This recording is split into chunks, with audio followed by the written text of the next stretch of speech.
Hello everybody, hope you're having a good day. So today we're going to cover the topic of bare root roses. What are bare root roses? So previously we covered the topic about own root rose and grafted root roses. Bare root roses can be own root roses or a grafted roses. It didn't matter. Basically, bare root roses is literally roses without soil. Think of it that way. It's literally just a rose without soil. The reason why you have bare root roses is basically transportation fee, for like I was saying. So you imagine, right? In winter, the rose is dormant.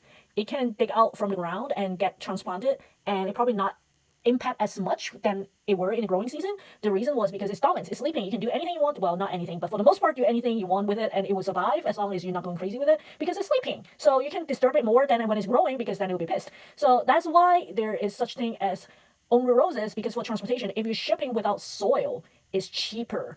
And for Moses, when it's dormant, for the most part, as long as you're not drying out the whole thing, it can survive. That's how, like in the old days, people kind of like keep plants and stuff alive by basically doing bare root. Well, not exactly roses, but like kind of like that's how you store it.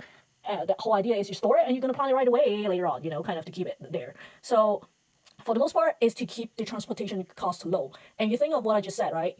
You only trying to keep the transportation cost low without soil when it's dormant, which means for the most part of the world you can only do it when it's sleeping, which is in winter, because the rose is sleeping usually for the most part of the country in winter.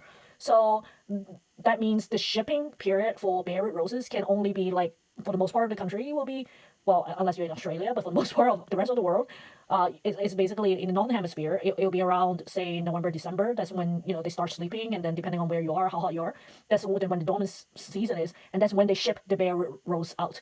And you think of it, it's also a saver time for you to get roses because they are sleeping. The chances of them staying alive is higher because you're not disrupting them as much. Because again, for every single plant, there's something called transplant shock. When it's sleeping, it's saver. So that's why if you're buying plants and if you planned ahead, you do want to buy bare roots where possible because you save money and you reduce the shock, because when you do it before spring in winter time, they are sleeping, they don't mind. And that's also why it's important once you receive your bare root roses, because it's the time when they're supposed to start waking up shortly after. You want to make sure they're hydrated because they have been in long transportation already. So you want to kind of soak them into water in a couple hours. I mean, I've heard people can do 1 or 2 days. I wouldn't go that crazy, but I think a couple long hours for a day to make sure that it stay hydrated before you're planting them will be a very good decision, because it basically helps them to stay hydrated before you put them in the dry soil potentially. And of course, and then give it nutritious, because this thing is gonna wake up. It's just like bear, right? You stock up before you go hibernate, right? And then once it wake up, it's like, okay, it's ready, in spring. So it's the same thing. It's just for plants. They do it slightly differently.